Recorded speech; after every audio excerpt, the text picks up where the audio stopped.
think this is miserable. 1981, I was ordained a priest, and we were at the seminary chapel, and I was lucky because we were lined up by height to be in the front. We had a big oriental rug, and my forehead just was over onto the marble floor, where during the litany I cooled off face down. It was wonderful. So we invite you, but after Mass, if you want to come and just kind of lay down and cool off. Or better yet, air conditioning. Hint. Why I mention that, though, is really, for many things in our lives, we just accept them, right? We accept today. It's going to be warm. This is Chicago. Welcome. We accept so many things, and yet we're so skeptical, aren't we? For all the things we accept, I think there's probably twice as many things we don't accept. Things that perhaps we should.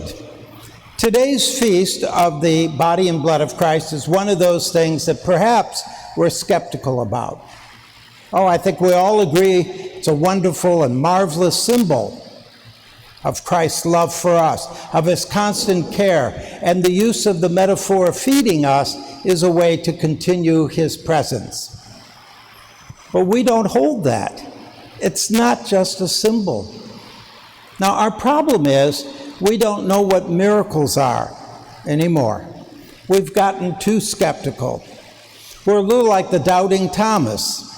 We have to see it in front of us, and even then we don't always believe it.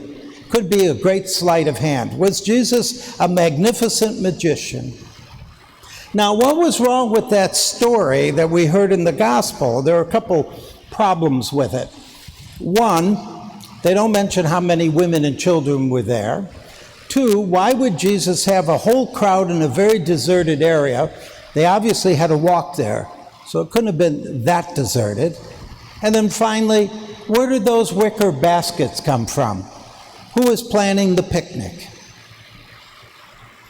So, when we see those inconsistencies, the first thing we do is jump to skepticism, right? We say, oh, I don't believe this. This is crazy. Nice story. No doubt about it. Great story, but not true. That's when we have to start looking at this from a different angle.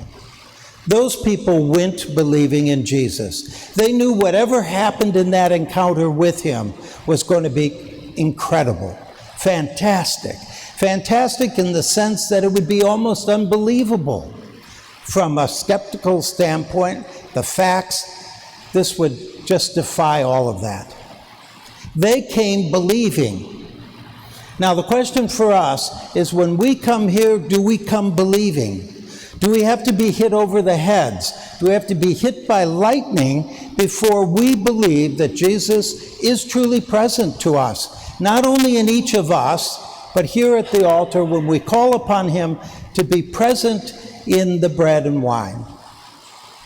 I think we just have to let go and say, we don't know why, we just know it happens. Jesus becomes present in a real way to us. That's a miracle. And it's something we don't understand, but it's something we have to allow our hearts to accept. We don't question love, right? The love of parents and children, the love of husband and wife. Well, for the most part, we don't doubt it. We just accept it. And we don't know why. Why does that person love me? Who? Me? Why? That isn't the question to ask. It's to accept and believe in that miracle of love.